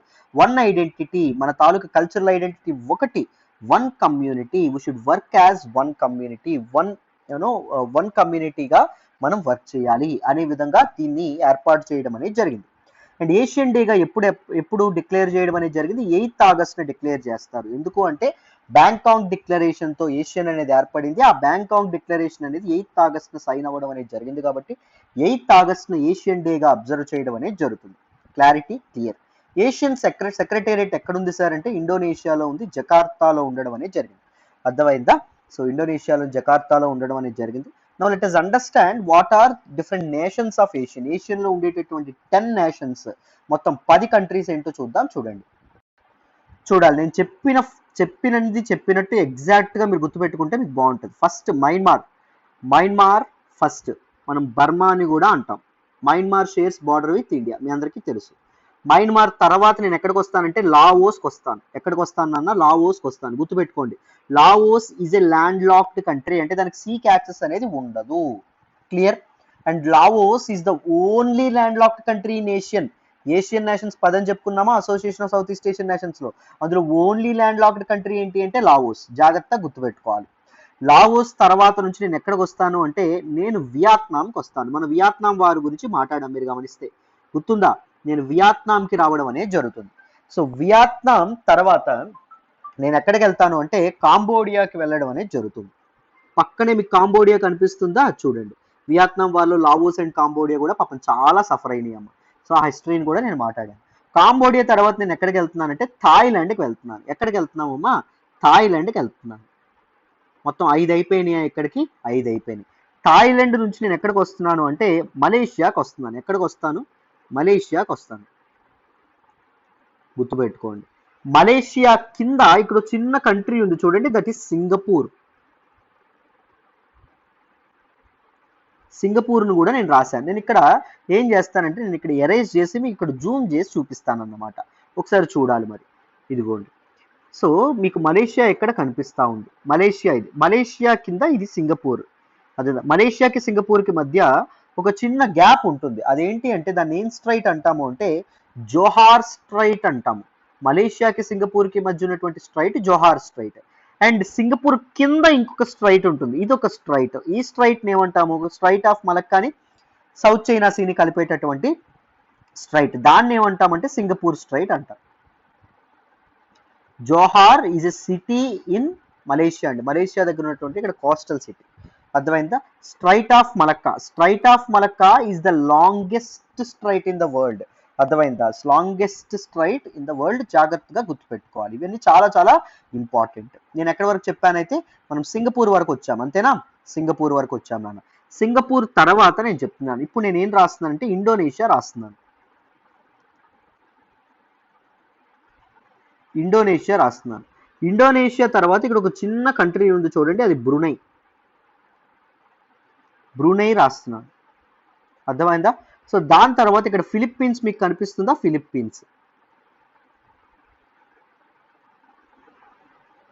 మొత్తం ఎన్నైనాయి చూడండి, 1 2 3 4 5 6 7 8 9 10. మొత్తం 10 కంట్రీస్ ఉండడం అనేది జరుగుతుంది. ఫిలిప్పీన్స్ లో అతి పెద్ద ఐలాండ్ ఏంటంటే లుజాన్ ఐలాండ్. సో సౌత్ చైనా సీని ఇక్కడ ఫిలిప్పీన్స్ సీని కలిపేటటువంటి స్ట్రైట్ చూడండి, ఇక్కడ మీకు కనిపిస్తుంది లుజాన్ స్ట్రైట్ అనేటటువంటి పేరుతో కనిపిస్తుంది. చూసారా? ఇక్కడ మీరు జాగ్రత్తగా చూడాలి, ఇదేంటి ఆ స్ట్రైట్? లుజాన్ స్ట్రైట్. మీకు కనిపిస్తుందా? లుజాన్ స్ట్రైట్ ఏదైతే ఉంటుందో లుజాన్ స్ట్రైట్. అర్థమైందా? సో దీస్ 10 కంట్రీస్ ఏవైతే ఉన్నాయో ఇవన్నీ ఒక రీజనల్ అసోసియేషన్గా ఏర్పడినాయి. దాన్నే మనం ఏమంటాము? ఏషియన్ అంటాం నాన్న. ఏనంటాం నాన్న? ఏషియన్ అంటాం. ఏషియన్ అంటే ఏంటి? Association of south east Asian nations. జాగ్రత్తగా గుర్తుపెట్టుకోండి. ఏషియన్ డేగా ఎప్పుడండి సెలబ్రేట్ చేసుకుంటారు?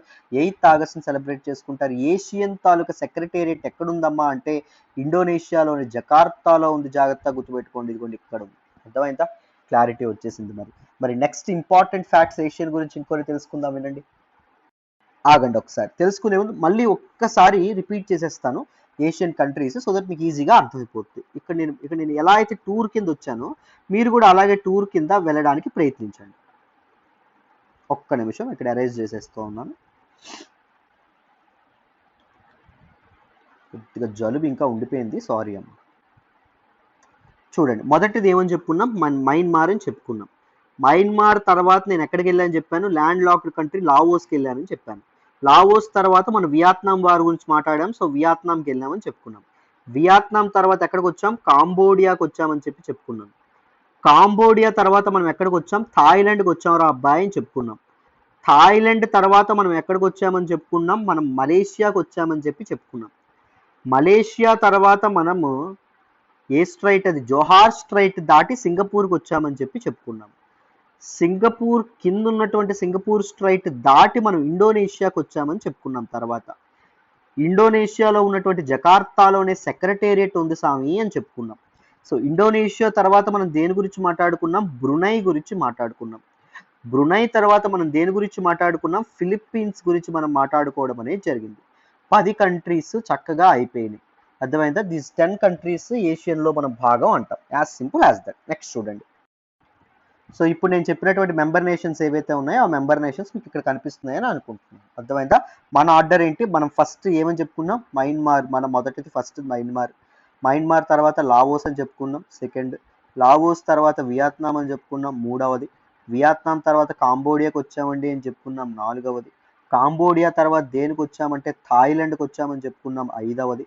థాయిలాండ్ తర్వాత దేనికి వచ్చామండి? జోహార్ స్ట్రైట్ అంటే సారీ మలేషియాకి వచ్చామని చెప్పుకున్నాం, మలేషియాకు రావడం ఇది సిక్స్త్. మలేషియా దాటి జోహార్ స్ట్రైట్ దాటి సింగపూర్కి వచ్చాం, 7. సింగపూర్ స్ట్రైట్ దాటి మనం దేనికి వచ్చామంటే ఇండోనేషియాకి వచ్చామని చెప్పుకున్నాం, ఇది 8. రైట్. దాని తర్వాత చిన్న కంట్రీ బ్రునైకి వచ్చాం, 9. లాస్ట్ మనం దేని గురించి మాట్లాడామంటే ఫిలిప్పీన్స్ గురించి మాట్లాడాం, ఇది 10. As simple as that. అర్థమైందా? ఈ విధంగా టూర్ లాగా ట్రిప్ లాగా గుర్తుపెట్టుకున్నారు అనుకోండి, మీకు ఈజీగా మైండ్లో ఉండిపోతాయి అన్నమాట. ఇంకోసారి మీరు ఆన్సర్ తప్పు అనేది చేయరు. నెక్స్ట్ చూడండి, 1967 1967లో ఏషియన్ వాజ్ ఫస్ట్ ఎస్టాబ్లిష్ అవ్వడం అనేది జరిగింది with the signing of ASEAN declaration. ASEAN డిక్లరేషన్కి ఇంకొక పేరేంటి? బ్యాంకాక్ డిక్లరేషన్ అని కూడా అంటారు, by its founding fathers. ASEAN founding fathers ఎవరండి అంటే ఇండోనేషియా ఒకటి, మలేషియా ఒకటి, ఫిలిప్పీన్స్ ఒకటి, సింగపూర్ అండ్ థాయిలాండ్ ఏవైతే ఉన్నాయో ఇవి. సో ఈ founding fathers Bangkok declaration 1967 August 8వ తారీఖున సైన్ చేశారు. 1990లో మెంబర్షిప్ అనేది డబల్ అవ్వడం అనేది జరిగింది. ఎందుకు అంటే 1975లో వియత్నాం వార్ ఎండ్ అయిందా? వియత్నాం వార్ అనేది తెలియని వాళ్ళు వియత్నాం వార్ ఎల్టీఎక్స్ క్లాసెస్ అని కొట్టండి, నేనే చెప్పాను, డీటెయిల్డ్గా ఇన్ డెప్త్ చెప్పాను, మీకు ఒక పర్స్పెక్టివ్ కూడా వస్తుంది, వీలైతే చూడండి. అండ్ కోల్డ్ వార్ అనేది 1991లో వియత్నాం వార్ లో భాగంగానే కోల్డ్ వార్ గురించి కూడా ఎక్స్ప్లెయిన్ చేసేసాను, ఒకసారి కోల్డ్ వార్ను కూడా చూడండి. కోల్డ్ వార్ ఎవరెవరికి? సో సెకండ్ వరల్డ్ వార్ తర్వాత వరల్డ్ అనేది పోలరైజ్ అయిపోతుంది. కొంతమంది కొన్ని కంట్రీస్ యుఎస్ఏ వైపు ఉంటాయి, కొన్ని కంట్రీస్ యుఎస్ఎస్ఆర్ వైపు ఉంటాయి, కొన్ని కంట్రీస్ నాన్ అలైన్డ్గా ఉండడం అనేది జరుగుతుంది, మధ్యస్థంగా ఉండడం అనేది జరుగుతుంది, అందులో ఇండియా ఒకటి. అర్థమైందా? సో కోల్డ్ వార్ అనేది యుఎస్ఎస్ఆర్ కొలాప్స్తో యుఎస్ఏ హెజుమోనీ ఏదైతే ఉంటుందో, డామినెన్స్ ఏదైతే ఉంటుందో ఎస్టాబ్లిష్ అవుతుంది. సో కోల్డ్ వార్ అనేది ఎండ్ అవుతుంది. కోల్డ్ వార్ ఎండ్ అయిన తర్వాత వచ్చినటువంటి పరిస్థితుల దృష్ట్యా ఈ countries Brunei country, Vietnam, Laos and Myanmar and Cambodia ఏవైతే ఉన్నాయో ఇవి కూడా ఏషియన్లో చేరడం అనేది జరుగుతుంది. Association of south east Asian nations grouping ఏదైతే ఉంటుందో దానిలో చేరతాయన్నమాట. అర్థమైందా? రైట్. మరి సో ఇప్పుడు ఇంకొక కొత్త కాన్సెప్ట్ తెలుసుకుందాం, ఆర్సెప్ అనేటటువంటి కాన్సెప్ట్ తెలుసుకుందాం, వినండి. సో చూడండి, మీకు ఇంకొక కొత్త కాన్సెప్ట్ నేర్పిస్తాను. RCEP, regional comprehensive economic partnership. Regional comprehensive economic partnership ఏదైతే ఉంటుందో ఇది ఎప్పుడు సైన్ అయింది సార్ అంటే 2020 గత సంవత్సరం ఇది సైన్ అవ్వడం అనేది జరిగింది. దీనిలో ఉన్నటువంటి మెంబర్స్ ఎంతమంది సార్ అంటే 15 మెంబర్స్ ఉండడం అనేది జరిగింది. ఆ 15 మెంబర్స్ ఎవరెవరు సార్ అంటే ఏషియన్ మెంబర్స్ ఒక పక్క. ఏషియన్ అంటే ఎవరెవరు సార్? ఇప్పుడే చెప్పుకున్నాం కదండి, మయన్మార్, దాని తర్వాత లావోస్, దాని తర్వాత వియత్నాం, దాని తర్వాత Cambodia, Thailand, Malaysia, Singapore, Indonesia, Brunei and దాంతోపాటు ఫిలిప్పీన్స్ అని చెప్పుకున్నాం కదండి. సో ఆ ఏషియన్ కంట్రీస్ మొత్తం 10 కంట్రీస్, దాంతోపాటు ఇంకో 5 కంట్రీస్ ఉండాలి. ఏంటి సార్ 5 కంట్రీస్? ఒకటి ఆస్ట్రేలియా, రెండవది ఏంటి అంటే న్యూజిలాండ్ అనేటటువంటి కంట్రీ, మూడవ కంట్రీ ఏంటండి అంటే సౌత్ కొరియా ఏదైతే ఉంటుందో సౌత్ కొరియా, నాలుగవ కంట్రీ ఏంటి అంటే జపాన్ ఏదైతే ఉంటుందో జపాన్, ఐదవ కంట్రీ ఏంటి అంటే ఆర్సెప్ యొక్క లీడర్ అని చెప్పి వ్యవహరిస్తారు, దాని పేరు China. China led economic coalition అంటాం ఆర్సెప్ని. అర్థమైందా? సో ఇవన్నీ కలిసి ఎలా ఏర్పడ్డాయి? ఆర్సెప్గా ఏర్పడడం అనేది జరిగింది. ఆర్సెప్ యొక్క నెగోషియేషన్, ఇంతకీ ఆర్సెప్ అంటే ఏంటి సార్? ఈ 15 కంట్రీస్ మధ్య ఫ్రీ ట్రేడ్ అగ్రిమెంట్స్ అనే ఉంటాయి. ఇంతకీ ఫ్రీ ట్రేడ్ అగ్రిమెంట్ అంటే ఏంటి సార్ అంటే మీరు ఎక్స్పోర్ట్ ఇంపోర్ట్ అనే కాన్సెప్ట్ తెలుసుకోవాలి. సపోజ్ ఇండియా ఉంది, సపోజ్ ఆస్ట్రేలియా ఉంది. ఇండియా నుంచి ఆస్ట్రేలియాకి ఏమవుతాయి? వచ్చేటటువంటి వాటిని ఇండియా తరపున ఎగుమతులు అంటాం, ఆస్ట్రేలియా వాటిని ఏమంటుంది? దిగుమతులు అంటుంది. అర్థమైందా? సో ఎక్స్పోర్ట్ అని ఇండియా అంటుంది, ఆస్ట్రేలియా దాన్ని ఇంపోర్ట్ అని చెప్పి అంటుంది. ఇండియా నుంచి గూడ్స్ ఆస్ట్రేలియన్ టెరిటరీలోకి ఎంటర్ అయ్యేటప్పుడు Australia will impose a duty, ఆస్ట్రేలియాకు సుంకం కట్టమంటుంది మనకి. అర్థమైందా?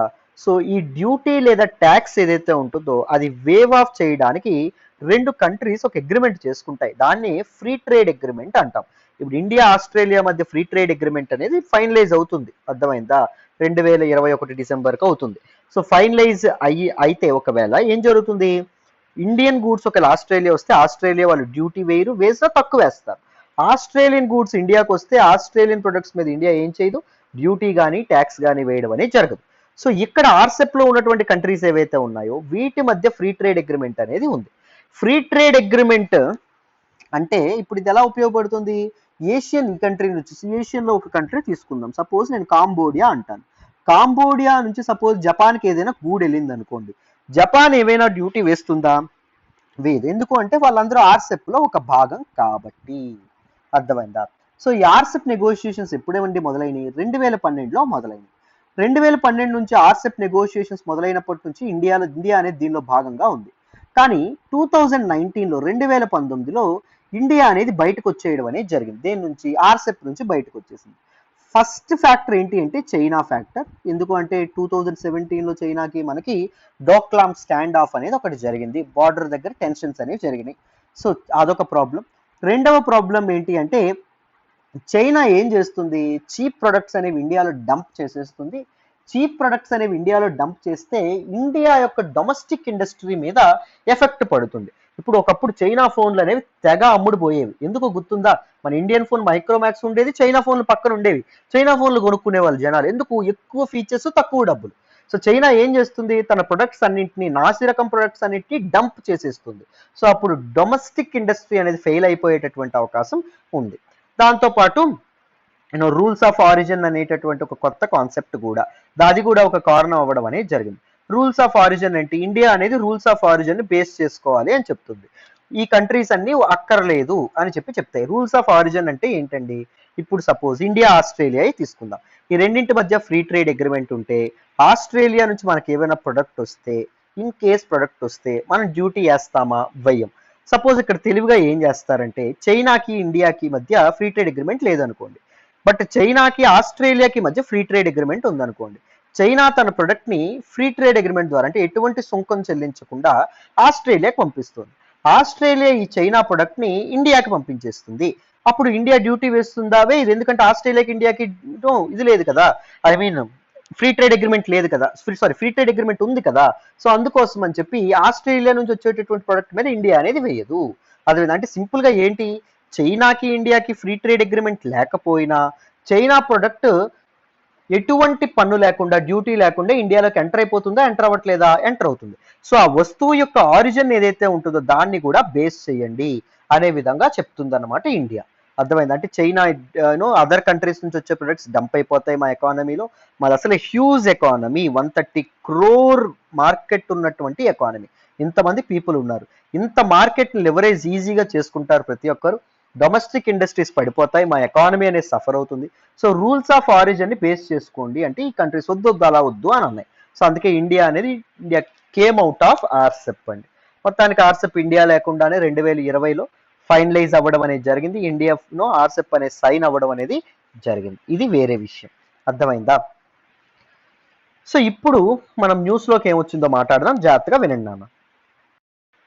సో న్యూస్లోకి ఏమొచ్చింది అంటే కామర్స్ అండ్ ఇండస్ట్రీ మినిస్టర్ అయినటువంటి పీయూష్ గోయల్ ఎవరైతే ఉన్నారో ఆయన ఏమనుకుంటున్నారు అంటే ఇండియాకి అండ్ ఏషియన్కి అంటే association of south east Asian nations మధ్య ఇదేదైతే ఉందో, ఫ్రీ ట్రేడ్ అగ్రిమెంట్ ఆల్రెడీ ఏదైతే ఉందో దాన్ని రీనెగోషియేట్ చేద్దాము. ఆ తాలూకా నామ్స్ ఏవైతే ఉన్నాయో అవి ఇప్పుడు ఇండియన్ ఇంట్రెస్ట్ దగ్గరగా లేవు. సో మళ్ళీ దాన్ని రీసెట్ చేసే ప్రయత్నం చేద్దాము అనే విధంగా ఈయన మాట్లాడడం అనేది జరిగింది. ఎందుకు అంటే to prevent any misuse by third parties and remove trade restrictions as well as non tariff barriers that he said had hurt Indian exports disproportionately since the part was operationalized in 2010. So ఏం జరిగిందో చెప్తాను చూడండి. ఈ free trade agreement అనేది ఉంది అంటే India నుంచి products ఏవైనా ఏషియన్ కంట్రీస్కి వెళ్తే మనకి ఏం జరుగుతుంది, మనకి పన్ను అనేది ఉండదు. సో ఒకవేళ ఇక్కడ 2 బ్యారియర్స్ ఉంటాయండి. ఒకటి తారిఫ్ బ్యారియర్స్ అంటారు, రెండవది నాన్ తారిఫ్ బ్యారియర్స్ అంటారు. తారిఫ్ బ్యారియర్స్ అంటే పన్నుల ద్వారా ఒక కంట్రీ యొక్క గూడ్స్ని గూడ్స్ ని ఆహ్వానించకూడదు, ఇన్వైట్ చేయకూడదు అంటే తారిఫ్ బ్యారియర్స్ వేస్తాయి, అంటే డ్యూటీస్ అనేవి పెంచేస్తాయి. బట్ ఫ్రీ ట్రేడ్ అగ్రిమెంట్ ఇక్కడ ఉందే అది సాల్వ్ చేయడానికి కదా. ఫ్రీ ట్రేడ్ అగ్రిమెంట్ చేసుకున్నారు అనుకోండి, ఏమవుతుంది, తారిఫ్ బ్యారియర్ అనేది మరి ఉండదు అన్నమాట. అర్థమైంది? ఎందుకు, పన్ను అనేది అసలు విధించడం అనేది జరగదు కాబట్టి ఫ్రీ ట్రేడ్ అగ్రిమెంట్ ఉంటే. సో అందుకోసం అని చెప్పి ఏషియన్ కంట్రీస్ ఏం చేసినాయి, నాన్ టారిఫ్ బ్యారియర్స్ అనేవి వేయడం అనేది జరిగినాయి. పన్నులు వేయట్లా, కానీ రిస్ట్రిక్షన్స్ అనేవి పెట్టడం అనేది జరుగుతుంది. ఇండియా నుంచి పలానా గూడ్స్ మా కంట్రీకి రాకూడదు, సపోజ్ ఇండియా నుంచి అగ్రికల్చరల్ గూడ్స్ మేము ఎలో చెయ్యము. ఇది టారిఫ్ బ్యారియర్ కాదు, ఇక్కడ పన్నే వేయట్లా, కానీ రిస్ట్రిక్షన్ పెడుతున్నారు. ఇంకొకటి ఏంటి అంటే ఇండియా నుంచి ఇప్పుడు సపోజ్ ఆటోమొబైల్స్ ఏవైతే ఉన్నాయో ఆటోమొబైల్ సేల్స్ ఆటోమొబైల్స్ కూడా ఎంటర్ అవ్వకూడదు అని రెస్ట్రిక్షన్స్ అనేవి ఏషియన్ కంట్రీస్ పెడుతున్నారు. సో దానివల్ల ఇండియన్ ఎక్స్పోర్ట్స్ అనేవి చాలా హ్యాంపర్ అవ్వడం అనేది జరిగినాయి. ఇండియన్ ఎక్స్పోర్ట్స్ అనేవి చాలా తగ్గిపోవడం అనేది జరిగినాయి. సో మేమేమనుకుంటున్నాం అంటే ఈ India ASEAN free trade agreement ఏదైతే ఉంటుందో దాన్ని మళ్ళీ రీనెగోషియేట్ చేయాలి, రీసెట్ చేయాలి అనేటటువంటి ఆలోచనతో నేనున్నాను అదే విధంగా చెప్పడం అనేది జరిగింది. అర్థమైందా? రైట్. దాంతోపాటు థర్డ్ పార్టీస్ యొక్క ఎక్స్ప్లాయిటేషన్ కూడా పెరుగుతుంది. ఇందాక రూల్స్ ఆఫ్ ఆరిజిన్ గురించి చెప్పేటప్పుడు చెప్పాను, అందుకే చెప్పాను రూల్స్ ఆఫ్ ఆరిజిన్. ఇప్పుడు నేనేం మాట్లాడుకున్నాం చూడండి, ఇండియాకి చైనాకి మధ్య ఫ్రీ ట్రేడ్ అగ్రిమెంట్ లేదు, బట్ ఇండియాకి అండ్ దాంతోపాటు ఏషియన్కి మధ్య ఫ్రీ ట్రేడ్ అగ్రిమెంట్ ఉంది. దాని అర్థం ఏంటి, ఏషియన్ కంట్రీస్లో ఏ కంట్రీ నుంచి మన కంట్రీకి గూడ్స్ వస్తే మనం డ్యూటీ ఇంపోజ్ చేస్తామా? ఇంపోజ్ చేయము. బట్ ఏషియన్ అనేది ఆర్సెప్లో భాగం, రీజనల్ కాంప్రహెన్సివ్ ఎకనామిక్ పార్ట్నర్షిప్లో భాగం. ఆర్సెప్లో ఏషియన్తో పాటు ఎవరున్నారు? చైనా ఉంది, గుర్తుపెట్టుకోండి. ఇండియాకి ఏషియన్కి ఫ్రీ ట్రేడ్ అగ్రిమెంట్ ఉందా లేదా? ఫ్రీ ట్రేడ్ అగ్రిమెంట్ ఉంది అనుకున్నాం. ఏషియన్కి చైనాకి ఫ్రీ ట్రేడ్ అగ్రిమెంట్ ఉందా? ఉంది. ఎందుకు? ఆర్సెప్లో భాగం కాబట్టి. బట్ ఇండియాకి చైనాకి ఫ్రీ ట్రేడ్ అగ్రిమెంట్ అనేది ఉందా? ఫ్రీ ట్రేడ్ అగ్రిమెంట్ అనేది లేదు. అర్థమైందా? ఇప్పుడు చైనా అనేది ఏం చేస్తుంది అంటే ఇండియాకి ఇండియన్ మార్కెట్ 130 crore మార్కెట్ అనేది ఉపయోగించుకోవాలి, మళ్ళీ ట్యాక్స్లు అనేవి పడకూడదు. అంటే ఈ చైనా అనేది ఏం చేస్తుంది, చైనా తన గూడ్స్ని ఫ్రీగా ఏషియన్ కంట్రీస్కి ఎక్స్పోర్ట్ చేస్తుంది. ఎక్స్పోర్ట్ చేసిన వల్ల వాళ్ళిద్దరి మధ్య ఫ్రీ ట్రేడ్ అగ్రిమెంట్ ఉండడం వల్ల ఆర్సెప్లో వాళ్ళ భాగం వల్ల చైనా అనేది పన్ను కట్టాలి, ఆ డ్యూటీ కట్టాలి, ఆ కట్టక్కర్లేదు. ఇప్పుడు ఏషియన్ నుంచి ఏం జరుగుతుంది, ఇండియాకి అదే గూడ్స్ పంపిస్తున్నారు. ఏషియన్కి ఇండియాకి ఫ్రీ ట్రేడ్ అగ్రిమెంట్ ఉందా లేదా? ఉంది. సో ఇండియా అనేది ఇంపోజ్ చేస్తుందా డ్యూటీ? ఏమైనా చేయదు. సో ఇండైరెక్ట్ గా చైనా గూడ్స్ అనేవి ఇండియాకి డ్యూటీ లెస్ గా వచ్చేస్తున్నాయా రావట్లేదా? వచ్చేస్తున్నాయి. సో మరి దానికి అడ్డుకట్ట వెయ్యాలా లేదా? వెయ్యాలి. సో అందుకే ఈ ఫ్రీ ట్రేడ్ అగ్రిమెంట్, ఇప్పుడు ఇండియా ఏషియన్ మధ్య ఉన్నటువంటి ఫ్రీ ట్రేడ్ అగ్రిమెంట్ ఏదైతే ఉంటుందో ఈ ఫ్రీ ట్రేడ్ అగ్రిమెంట్ ని రీసెట్ చేయాలి, రీనిగోషియేట్ చేయాలి అనే విధంగా మనకి commerce and industry minister Piyush Goyal గారు ఎవరైతే ఉన్నారో ఆయన చెప్పడం అనేది జరిగింది. కంప్లీట్ గా మీకు కాన్సెప్చువల్ క్లారిటీ డీటెయిల్డ్ గా ఇన్ డెప్త్ వచ్చిందని అనుకుంటున్నాను. This is all about this particular article. నాన్న మరి నెక్స్ట్ ఆర్టికల్ మాట్లాడదామా? వినాలమ్మా. ఈరోజు హిందూ అనాలిసిస్లో మనం మాట్లాడే నెక్స్ట్ ఆర్టికల్ చూడండి, air quality panel expects reduced stubble burning. Very very important article regarding GS paper 3 అండి. ఎన్విరాన్మెంట్ అండ్ ఎకాలజీలో మనం మాట్లాడుకోవడం అనేది జరుగుతుంది. ఈ ఆర్టికల్ని డీటెయిల్డ్గా డిస్కస్ చేసే ప్రయత్నం చేద్దాం, మీకు ఈజీగా అర్థమవుతుంది, జాగ్రత్తగా వినండి. ఈ ఆర్టికల్ నేను ద హిందూలోని ఢిల్లీ ఎడిషన్లో పేజ్ నెంబర్ 10 నుంచి సెలెక్ట్ చేసుకున్నాను, వినండి. మొదట స్టబుల్ బర్నింగ్ అంటే ఏంటో అర్థం చేసుకుందాం. Stubble burning is also called parali burning. Parali burning అని కూడా అనడం అనేది జరుగుతుంది. It is an act of setting fire to crop residue. Crop residue అంటే మిగులు అని చెప్పి అర్థం. దానికి ఫైర్ అంటించడం ఎందుకు? To remove them from the field to sow the next crop. Next crop అనేది సో చేయడానికి. ఇంకా అర్థం కాలేదు కదా, సింపుల్గా చెప్తాను చూడండి. మీరు ఎప్పుడైనా కోత కోసినటువంటి పంట పొలాలకు వెళ్ళారా? వెళ్తే మీకు ఇక్కడ చిన్న చిన్న మూడికల్లాగా ఇలా కనిపిస్తాయి, ఇలా ఉండడం అనేది కనిపిస్తుంది. దీంట్లో క్రాప్ రెసిడ్యూ అని చెప్పి అంటాం. ఈ క్రాప్ రెసిడ్యూ, ఈ క్రాప్ అంతా కోసిన తర్వాత కొద్దిగా మిగిలిపోతాయి అన్నమాట. అవి దానిలో ఉండడం వల్ల, క్రాప్లో ఉండడం వల్ల ఏం జరుగుతుంది, పెస్ట్లు ఏవైతే ఉన్నాయో పెస్ట్లు దీనికోసం చేరుతాయి. ఈ పెస్ట్లు ఇవి తినడానికి వస్తాయి, వచ్చి అక్కడ గూళ్ళు కట్టుకొని అక్కడ నివాసాలు ఉంటాయి. ఇప్పుడు నెక్స్ట్ క్రాప్కి రెడీ చేసే టైంలో ఈ పెస్ ఏవైతే ఉన్నాయో ఉండిపోయి ఇవేం చేస్తాయి, నెక్స్ట్ క్రాప్ మీద దాని ఇంపాక్ట్ అనేది చూపిస్తాయి. అలా కాకుండా ఏం చేస్తారు రైతులు, ఈ రెసిడ్యూ ఏదైతే ఉంటుందో దాన్ని రిమూవ్ చేయాలి అనే ఉద్దేశంతో ఉంటారు, రిమూవ్ చేయాలి అనుకుంటారు. ఈ రిమూవ్ చేయడానికి ఒక్కొక్క రైతు ఒక్కొక్క ప్రొసీజర్ ఫాలో అవుతారు. కానీ హర్యానా, రాజస్థాన్, పంజాబ్ ఇలాంటి ప్రాంతాలు ఏవైతే ఉన్నాయో, ఉత్తరప్రదేశ్ కూడా, యూపీ కూడా, ఈ ప్రాంతాల్లో రైతులు వాడేటటువంటి ప్రొసీజర్ ఏంటి అంటే స్టబుల్ బర్నింగ్. వీటిని కాల్చేస్తారండి, వీటికి ఫైర్ అనేది సెట్ చేయడం అనేది జరుగుతుంది ఫర్ మెనీ రీజన్స్. ఎందుకు అంటే మొదటి రీజన్ ఏంటి స్టబుల్ బర్నింగ్ అంటే వాళ్ళకి కావాల్సినటువంటి టెక్నాలజీ ఏదైతే ఉంటుందో టెక్నాలజీ అందుబాటులోకి లేకపోవడం. మెకనైజ్డ్ హార్వెస్టింగ్ గురించి, కోతల కోసం మెషిన్స్ వాడకం గురించి వాళ్ళకి కంప్లీట్గా తెలియకపోవడం. అండ్ దాంతోపాటు హై సిలికా కంటెంట్. ఈ పర్టిక్యులర్ ఇదేదైతే ఉంటుందో రైస్ స్ట్రా ఏదైతే ఉంటుందో గడ్డి ఏదైతే ఉంటుందో it is considered as useless for fodder. అది ఫాడర్గా చాలా మంది యూజ్ చేయరు. ఎందుకు అంటే ఇట్స్ హై సిలికా కంటెంట్ అండి, దానికి సిలికా కంటెంట్ అనేది ఎక్కువగా ఉంటుంది కాబట్టి. మూడవది ఏంటి అంటే ఒక important law Punjab preservation of soil water act ఏదైతే ఉంటుందో 2009లో తీసుకొచ్చారు. ఈ యాక్ట్ ప్రకారంగా ఏం జరుగుతుందో చెప్తాను చూడండి. మనకి క్రాప్స్ అనేవి 2 టైప్స్ ఉంటాయి. ఒకటి ఖరీఫ్, రెండవది ఏంటి అంటే రాబీ. ఖరీఫ్ సీజన్ ఏదైతే ఉంటుందో ఈ ఖరీఫ్ సీజన్ అంటే సమ్మర్ ప్లాంటేషన్ అర్థం, రబీ అంటే వింటర్ సీజన్ అని చెప్పి అర్థం, వింటర్ క్రాప్ సీజన్ అని చెప్పి అర్థం. ఈ ఖరీఫ్ ఈ యాక్ట్ ఏం చేస్తుంది అంటే Punjab preservation of subsoil water act 2009 kharif సీజన్లో లేట్గా సో చేయమని చెప్తుంది. విత్తనాలు ఏవైతే ఉన్నాయో ప్యాడీ ట్రాన్స్ప్లాంటింగ్ అనేది లేట్ చేయమని చెప్తుంది. ఎందుకు? ప్యాడీకి వాటర్ అనేది చాలా అవసరం కదా. సో మరి కాలువల్లో ఉన్నటువంటి నీరు ఏదైతే ఉంటుందో అదంతా ఈ ఖరీఫ్ క్రాప్కి ప్యాడీ కోసం వాడేస్తే మరి తాగడానికి ప్రజలకు వాటర్ ఎక్కడిది? వాటర్ దొరకడం కష్టం కదా. సో అందుకోసం ఈ యాక్ట్ ద్వారా ఏం చేశారు అంటే లేట్ చేయమని చెప్పారు. ఏం చేశారు? సో ఖరీఫ్ క్రాప్ ఏదైతే ఉంటుందో అది లేట్ చేయండి అనే విధంగా చెప్పడం అనేది జరిగింది. సో దానివల్ల మనకి వింటర్ క్రాప్ వేసే ముందు చాలా తక్కువ టైం, ఖరీఫ్ క్రాప్ లేట్ అయింది అనుకోండి, ఖరీఫ్ క్రాప్ లేట్ అయితే ఖరీఫ్ క్రాప్ యొక్క హార్వెస్ట్ ఏమవుతుందమ్మా? హార్వెస్ట్ కూడా లేట్ అవుతుంది. హార్వెస్ట్ లేట్ అయితే వింటర్ క్రాప్ వేయడానికి ఖరీఫ్ క్రాప్ హార్వెస్ట్కి అండ్ వింటర్ క్రాప్ సో చేయడానికి మధ్య ఇంటర్వెల్ ఏదైతే ఉంటుందో అది తక్కువ ఉంటుంది. సో వీళ్ళు మెకనైజ్డ్ స్టబుల్ రిమూవల్ ఇలాంటి వాటి కోసం ఇది అవ్వాలంటే టైం ఉంటుందా అంటే ఉండదు. సో అందుకోసం వాళ్ళు సింపుల్గా ఏం చేస్తారు, స్టబుల్ ఏదైతే ఉంటుందో దాన్ని కాల్చివేయడం అనేది జరుగుతుంది. స్టబుల్ కాల్చివేయడం వల్ల చాలా అడ్వర్స్ ఎఫెక్ట్స్ అనేవి ఉన్నాయండి. మొదట పొల్యూషన్, కాలుష్యం ఏదైతే ఉంటుందో కాలుష్యం విపరీతంగా పెరిగిపోవడం. అండ్ సాయిల్ ఫెర్టిలిటీ ఏదైతే ఉంటుందో భూమి యొక్క సారం ఏదైతే ఉంటుందో అది విపరీతంగా ఇదవుతుంది. అండ్ దాంతోపాటు సాయిల్లోకి హీట్ పెనట్రేషన్ అనేది కూడా జరుగుతుందండి. అర్థమైందా? heat generated by the stubble burning penetrates into the soil, leading to the loss of moisture and useful microorganisms అనే లూజ్ అవ్వడం అనేది జరుగుతుంది. అండ్ సాయిల్ ఫెర్టిలిటీ, అవసరమైనటువంటి న్యూట్రియంట్స్ ఏవైతే ఉన్నాయో వాటిని హీట్ అనేది డిస్ట్రాయ్ చేస్తుంది. పొల్యూషన్ కూడా విపరీతంగా పెరుగుతుంది. సో స్టబుల్ బర్నింగ్ వల్ల CH4 మీథేన్ కానీ, కార్బన్ మోనాక్సైడ్ కానీ and other organic compounds, hydrocarbons ఇవి రిలీజ్ అవ్వడం అనేది జరుగుతుంది.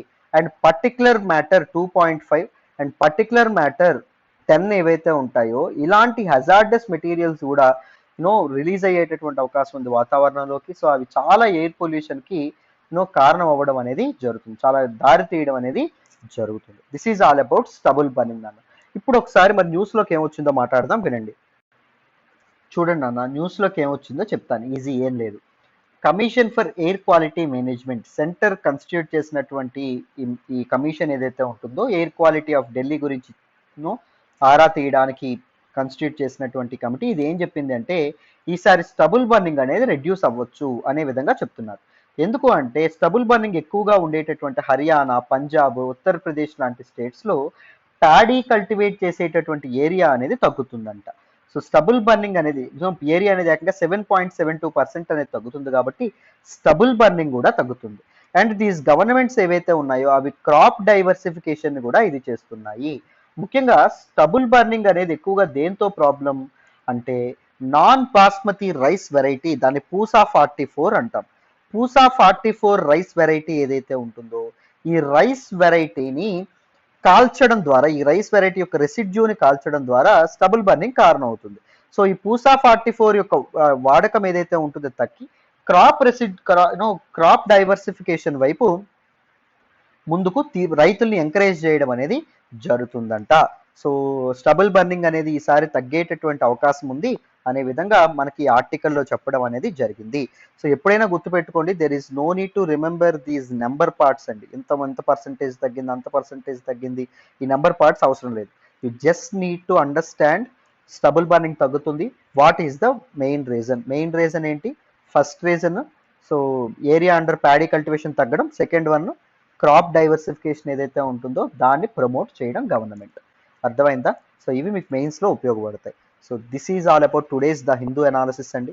ఈరోజు హిందూ అనాలిసిస్ డీటెయిల్డ్గా ఇన్డెప్త్ క్లియర్గా మీకు అర్థమైందని అనుకుంటున్నాను. రైట్ నాన్న, మరి నెక్స్ట్ రేపటి హిందూ అనాలిసిస్లో మళ్ళీ కలుద్దాము. సో నా ఎక్స్ప్లెనేషన్ నడుస్తున్నట్లయితే కీప్ లైకింగ్ అవర్ వీడియోస్, మీ ఫ్రెండ్స్తో షేర్ చేసుకోండి, ఎలా ఉందో కామెంట్ చేయండి. Thank you so much for all the support and all the love so far. Thank you so much అమ్మ. బాయ్ నాన్న.